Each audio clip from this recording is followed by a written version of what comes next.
I'm super excited to be here with you this morning to join this groundbreaking event. For me, this is my dream coming true.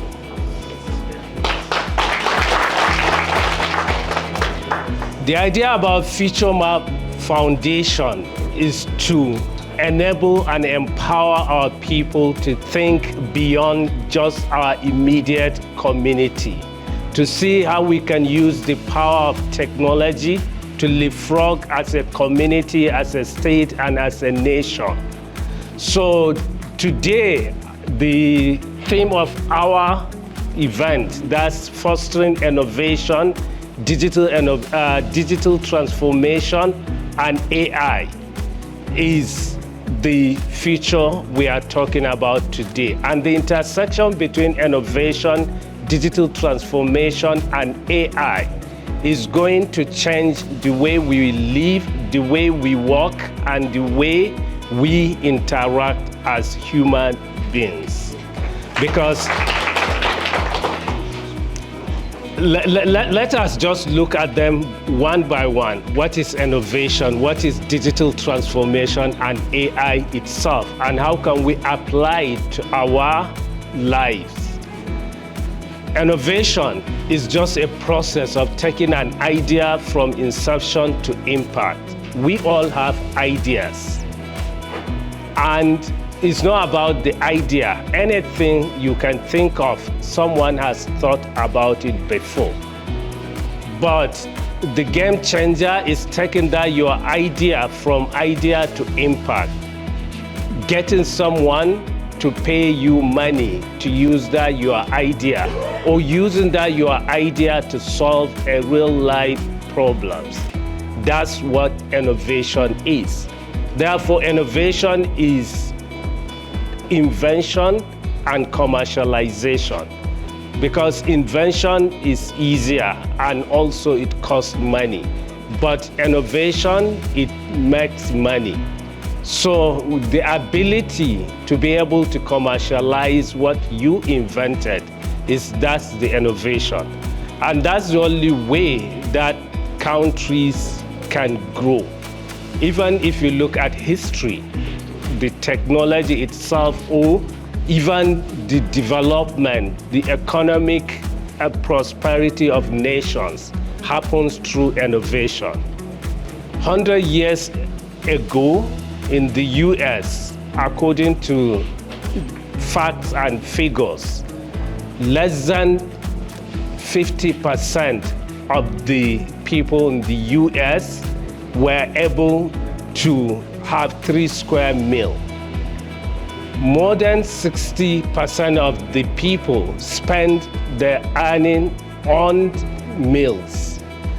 Only 10% had access to electricity. And maternal mortality was more than 60%, and many more. That means Nigeria was better than US 100 years ago. But what happened in the US was as a result of innovation by 2 people. That's what changed and made the US what it is today. That's the innovation by Henry Ford and Isaac Singer. These 2 people came up with market-creating innovation that democratized access to clothes to people. Because before Isaac Singer invented sewing machine, it took more than 3 weeks to sew a clothes, just a set. And few people have multiple set of clothes. And before Henry Ford came up with innovation that democratized access to cars, cars were like private jet today. Only few people have access to car. So, but they came up with innovation. How can we democratize access? How can we get people to use this technology? That's what changed the whole United States of America. The Isaac Singer innovation led to road construction, filling stations, and many more, created millions of jobs. Likewise, the Isaac Singer's innovation. Even in Africa, just about 20 years ago, when Mo Ibrahim wanted to invest in telecommunication, people were laughing at him. Who will buy mobile phones in Africa where people are struggling to feed themselves? Because at that time, we see mobile phones as a toy for rich people. When he started, the country he started, no roads, no electricity. He constructed roads. He used solar to power the mobile towers. That's how he started the telecommunication in Africa. No banks wanted to give him loan. No friends, no family wanted to invest in his business. But he had the belief that it will change people's life. It will create market. It will solve problems in Africa. And within 6 years, he expanded his business to more than 10 African countries and employed more than 5 million people working for him. And at the end, he sold that business at over $3.4 billion US. And today, telecommunications, African countries are collecting more than $200 billion US in taxes. And telecommunication is the biggest sector in Africa. So if you look at how mobility helped Africa to leapfrog, created a lot of wealth and prosperity, AI is going to be bigger than that. Because telecommunication is just about internet. Internet is about information, it's about communications. While AI is about making sense in that data you have, making sense in the connectivity you have, augmenting what you do, improving your efficiency and productivity in whatever you do. So, before we talk about the AI, let's look at the digital transformation. What is a digital transformation? How can we use technology to improve the way we work, to improve our productivity? How can we use technology to configure our people, our process, and technology to deliver service seamlessly? But the other part of it is how can we be inspired by technology to come up with new value proposition, to come up with something new that does not exist before. For example, when Uber came, before Uber, we used to have taxi, we used to have transportation services. But they don't deliver it as a service, they deliver it as a business. You want to ride a taxi, you go to taxi or bus stop. You don't know the taxi that will come and pick you. You don't know the driver. You don't know how good he is. You don't know how much he will charge you. You don't know the route he will follow. But with Uber, they use the power of technology, the unlimited connectivity technology provides, the ubiquitous data technology provides, and the massive processing power. These three capabilities of technology, they use it to connect you looking for a driver and a car owner. And it gives you information about the type of car you want to ride, how much it will cost, the driver's name, the route the driver will follow, and so on. You can make a choice, the type of car you want to ride. You can ride a 5-star car, you can ride a local one, and so on. And also, it gives that, based on that inspiration, they come up with a new business value proposition that I don't have to own a car to have a transportation company. That means they became the largest transportation company without owning a single car, without employing a single driver. They use just technology to matchmake and connect people and make business. Likewise, Airbnb, they did the same thing. Without owning a single room, they became the largest hospitality company in the world. And Facebook became the largest media company without writing articles. You and I write for Facebook. So these are the kind of digital transformation, the other part I was talking about. While the first part is using technology to enhance the way we work as a government, as a business, and so on.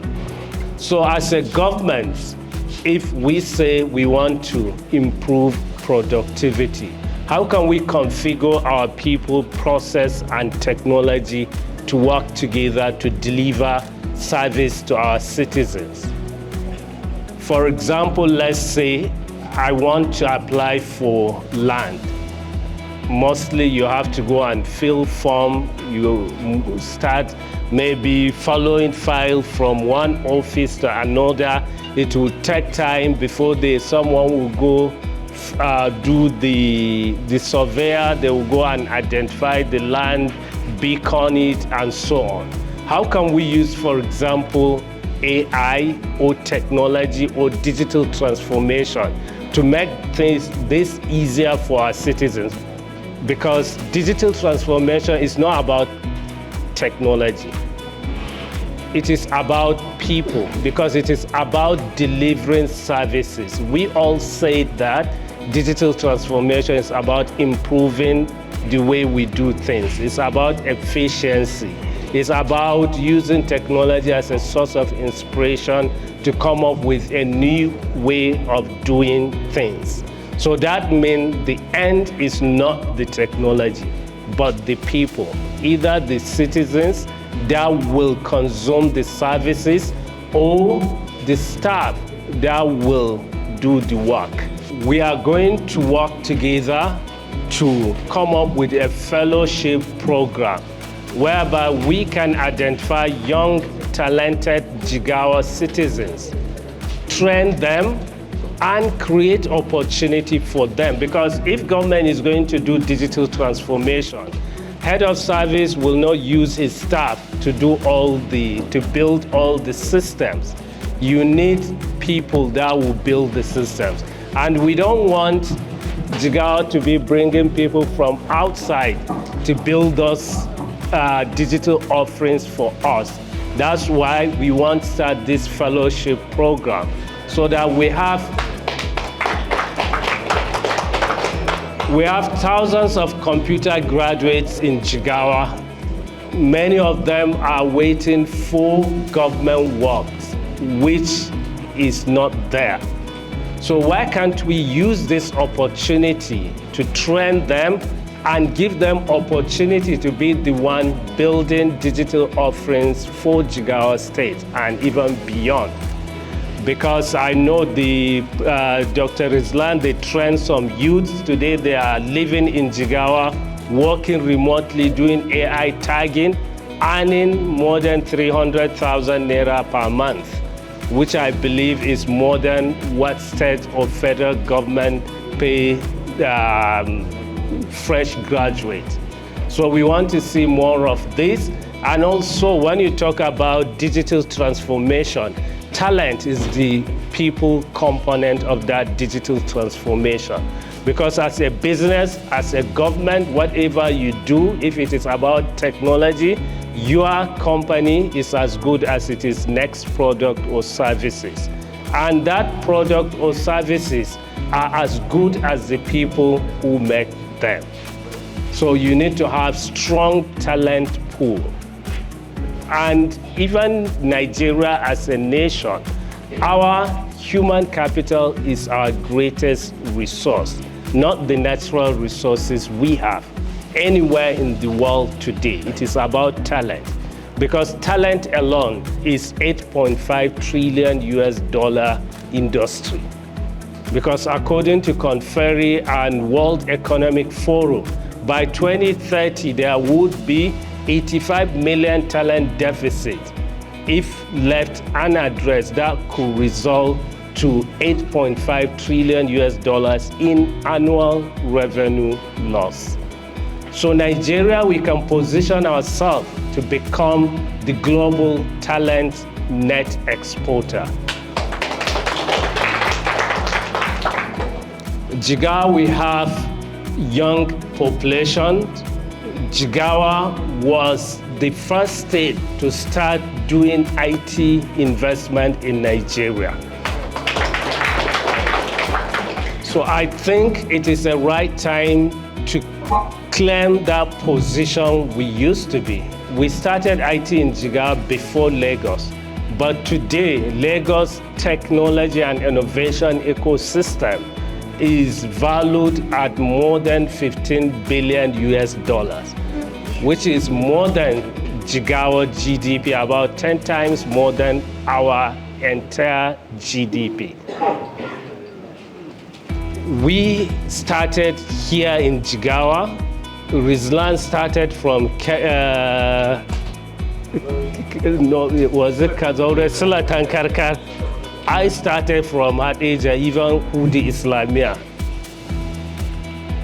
But just because of that curiosity, that's why we are where we are today. Because I normally share my story with people. Someone who repairs electronics inspired me to read computer science. Because at that time, he was the only one in our area we call engineer. Because in my community, most of the people are artisan. But one thing is, if you are looking for the best carpenter, you go to Mokwalla. If you are looking for best plumber, bricklayer, and so on, everybody stand out and get noticed on what he does. So that inspired me to read computer science, that engineer, because he opens electronics and we call him engineer.